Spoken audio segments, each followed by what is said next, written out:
先来继续来看中营集团的创办人张英发，去年前过身，留下遗言，要把遗产全部留给第四个后生张国伟来继承。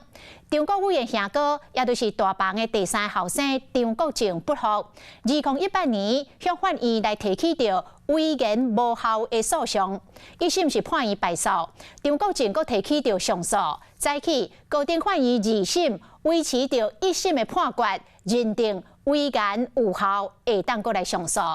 讲伫这6年诉讼的期间，中营海运的取得一直咧起，外界甲得算算咧，张国伟会当摕到的遗产的取得超过140亿。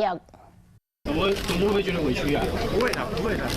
中营集团兄弟仔争财产拍6年的官司，二审结果总算出来，创办人张英发2016年做先进前留下遗言，讲要把财产留给二房的高囝张国伟，也毋过大房第三囝张国正就真不满，向张国伟提告遗言无效。2020年3月，台北地方法院判张国正败诉，伊就真唔甘愿，搁一摆上诉。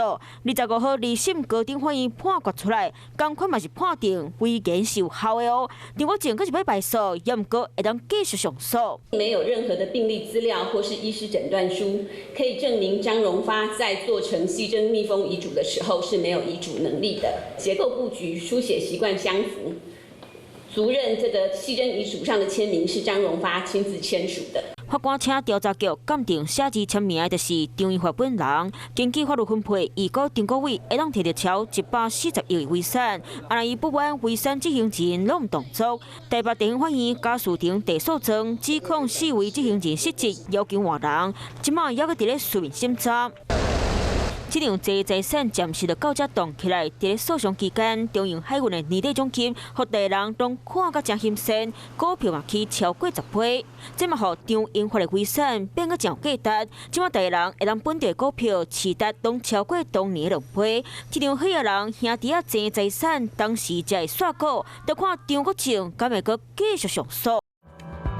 Hello， 我是叶明。想要看到更多更及时的新闻内容，请订阅华视新闻的 YouTube 频道，并且按赞、开启小铃铛。